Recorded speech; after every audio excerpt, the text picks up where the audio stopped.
મહાત્મા ગાંધી એક મહાન વ્યક્તિત્વ।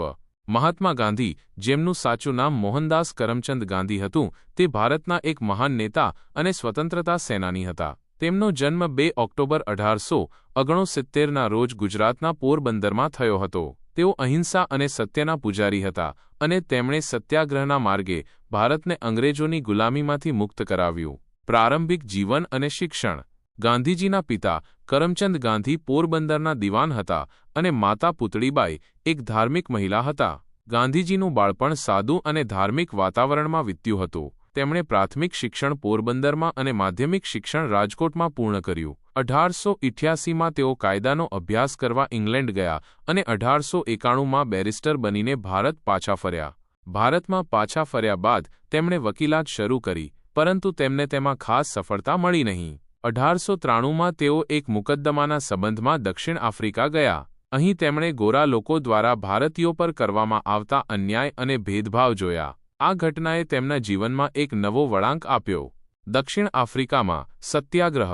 દક્ષિણ આફ્રિકામાં ગાંધીજીએ ભારતીયો પર થતા અત્યાચારો સામે લડત આપવાનું નક્કી કર્યું। તેમણે સત્યાગ્રહના સિદ્ધાંતનો ઉપયોગ કર્યો, જેમાં અહિંસા અને સત્યના માર્ગે અન્યાયનો સામનો કરવાનો હતો। તેમણે ત્યાં ભારતીયોના નાગરિક અધિકારો માટે લડત ચલાવી અને તેમાં સફળતા મેળવી। દક્ષિણ આફ્રિકામાં તેમના આ યોગદાનને કારણે તેઓ સમગ્ર વિશ્વમાં જાણીતા બન્યા। ભારતમાં સ્વતંત્રતા સંગ્રામમાં પ્રવેશ। 1915માં ગાંધીજી ભારત પાછા ફર્યા। અહીં તેમણે દેશની ગરીબી, સામાજિક ભેદભાવ અને અંગ્રેજોના શાસન સામે લડત આપવાનું નક્કી કર્યું। તેમણે ભારતીય રાષ્ટ્રીય કોંગ્રેસમાં સક્રિયપણે ભાગ લેવાનું શરૂ કર્યું અને ટૂંક સમયમાં જ તે લોકોના પ્રિય નેતા બની ગયા। ગાંધીજીએ સ્વતંત્રતા સંગ્રામને એક નવું સ્વરૂપ આપ્યું। તેમણે અહિંસા અને સત્યાગ્રહને પોતાના મુખ્ય શસ્ત્રો બનાવ્યા। તેમણે લોકોને અંગ્રેજી શાસન સામે અસહકારનું આંદોલન ચલાવવા માટે પ્રેરિત કર્યા। આ આંદોલનમાં લોકોએ અંગ્રેજી માલનો બહિષ્કાર કર્યો, સરકારી નોકરીઓ છોડી દીધી અને વિદેશી કાપડની હોળી કરી। અસહકારનું આંદોલન। 1920માં ગાંધીજીએ અસહકારનું આંદોલન શરૂ કર્યું। આ આંદોલનનો ઉદ્દેશ્ય અંગ્રેજી સરકાર સાથે કોઈપણ પ્રકારનો સહકાર ન કરવાનો હતો।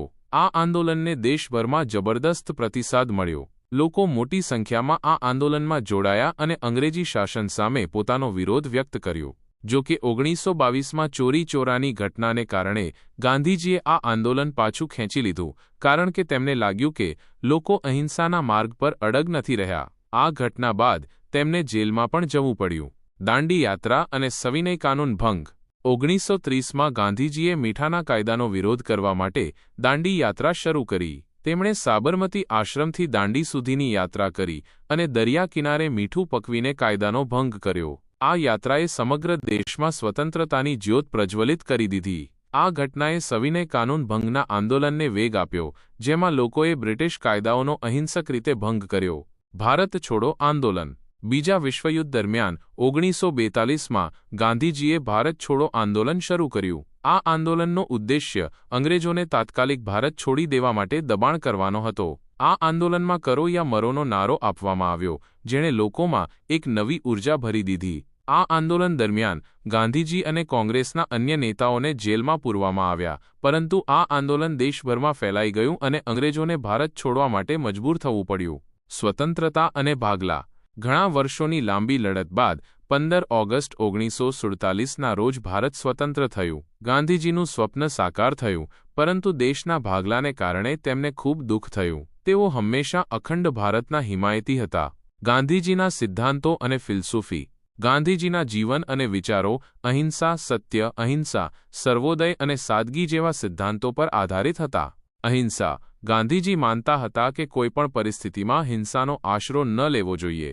અહિંસા એ તેમનો સૌથી મહત્વપૂર્ણ સિદ્ધાંત હતો। સત્ય। સત્ય એ તેમના જીવનનો આધારસ્તંભ હતો। તેઓ હંમેશા સત્યના માર્ગ પર ચાલતા અને બીજાને પણ તે જ માર્ગ અપનાવવા માટે પ્રેરણા આપતા હતા। સર્વોદય। ગાંધીજી સર્વોદયમાં માનતા હતા, જેનો અર્થ છે બધાનો ઉદય। તેઓ સમાજના દરેક વર્ગના કલ્યાણમાં માનતા હતા। સાદગી। ગાંધીજી સાદું જીવન જીવવામાં માનતા હતા અને તેમણે લોકોને પણ સાદું જીવન જીવવા માટે પ્રોત્સાહિત કર્યા। તેઓ જાતે જ ખાદીના કપડાં પહેરતા હતા અને સ્વદેશી વસ્તુઓનો ઉપયોગ કરતા હતા। ગાંધીજીનું યોગદાન। મહાત્મા ગાંધીનું ભારતની સ્વતંત્રતામાં અમૂલ્ય યોગદાન છે। તેમના નેતૃત્વ અને માર્ગદર્શન હેઠળ ભારતે અંગ્રેજોની ગુલામીમાંથી મુક્તિ મેળવી. તેમણે સમાજમાં ફેલાયેલા અંધશ્રદ્ધા, અસ્પૃશ્યતા અને સામાજિક ભેદભાવોને દૂર કરવા માટે પણ મહત્વપૂર્ણ કામ કર્યું. તેઓ માત્ર એક રાજકીય નેતા જ નહીં, પરંતુ એક મહાન સમાજ સુધારક પણ હતા. વિશ્વ પર ગાંધીજીનો પ્રભાવ.